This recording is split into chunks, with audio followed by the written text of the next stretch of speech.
We spend a lot of time at Pocket Now talking about high-end and luxury smartphones, but there's a whole other side to the mobile market. A more affordable sector, often dismissed as too laden with underperforming products to warrant much attention. Well, this year, Motorola and Nokia have done a very good job surprising us in this area, delivering the low-cost Moto G and the Lumia 520. We've reviewed each one separately. Now it's time to put them side by side to see which one is truly El Cheapo Supremo.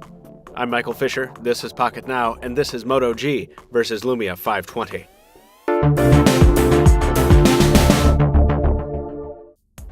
Now, while these smartphones are each very affordable from most perspectives, there's still a sizable gulf in price between them.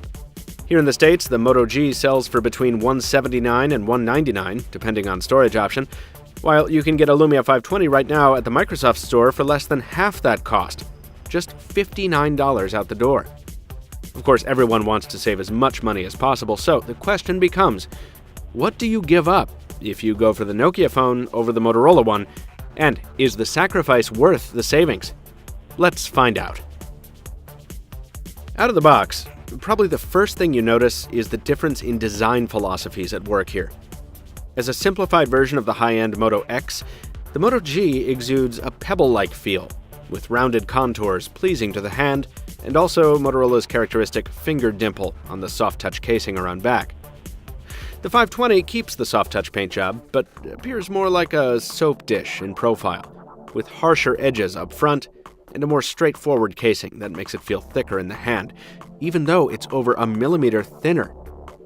The 520 also packs a much less impressive display, the 4-inch WVGA panel looking pixelated and washed out next to Motorola's larger 720p screen. The Lumia's screen is also much more reflective, meaning it's tougher to read outdoors. And internally, Nokia makes a processor sacrifice as well. The 520's dual-core Qualcomm Snapdragon S4 not as modern as the new quad-core Snapdragon 400 in the Moto G, with only half as much RAM on the Nokia as well. Pop open the backplates, though, and the Lumia starts throwing punches of its own. While the battery is significantly smaller on the 520, it's also removable, meaning road warriors can pick up some $5 replacement packs from Amazon or eBay or wherever and just swap them in as needed. Not so for the Moto G's embedded power plant. Also, the 520 offers microSD expansion to augment its 8 gigs of onboard storage.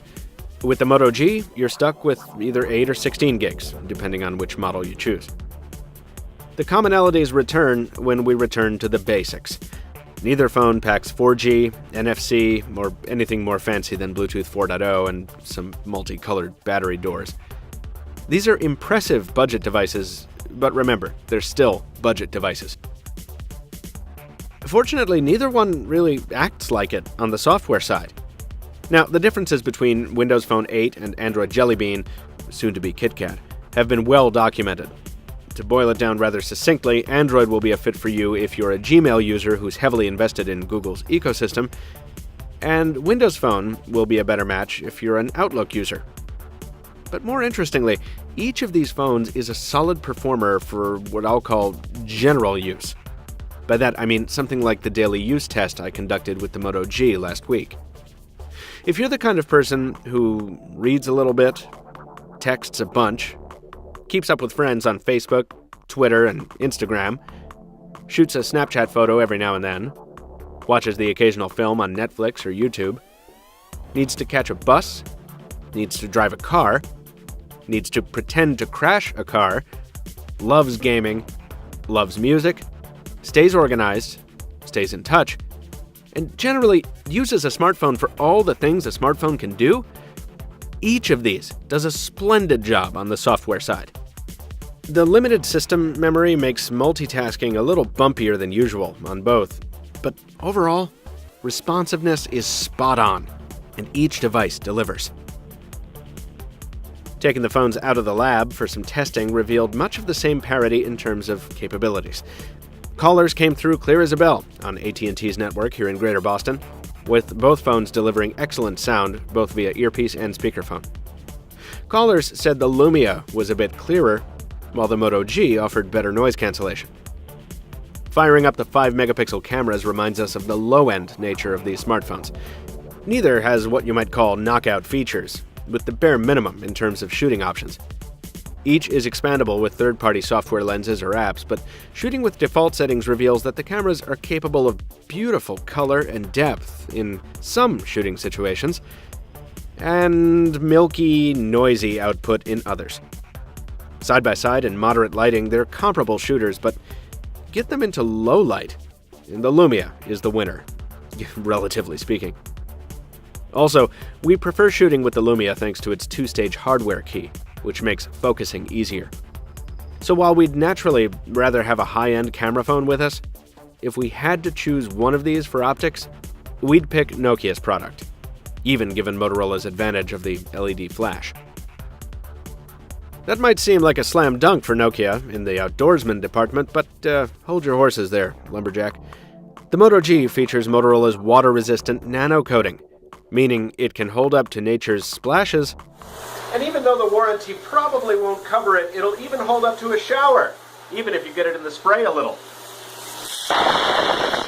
That's in direct opposition to Nokia's own user manual's advice for the 520, so phone abusers take heed. The Moto G may be the better fit for you. Compromises aside, all this leaves us with a pair of phones that have no business being priced as low as they are. The Lumia's outstanding voice quality, expandability, and superior camera will appeal to some, while the Moto G's better display, more robust ecosystem, and all-weather ruggedness will make it worth the premium to others. We think the Lumia 520 is probably the better value for someone free to jump between platforms, but really that's just a function of its absurdly low price point. Both will make you reconsider what a budget phone is capable of, and each is an absolute steal if you live in the right market. And that's going to do it for this one, folks. We hope we've made your budget phone shopping a little easier this holiday season. If you want more details on each of these phones, don't forget we have a full review of the Lumia 521, that's the T-Mobile version of the 520, and the Motorola Moto G. Full reviews of each at pocketnow.com and here on our YouTube channel page. And while you're visiting our channel page, feel free to subscribe so you don't miss future videos. Also, follow us on social media, on Facebook, Instagram, Twitter, and so on. And thank you so much for watching. Once again, this has been Michael Fisher with Pocket Now. We'll see you for the next one.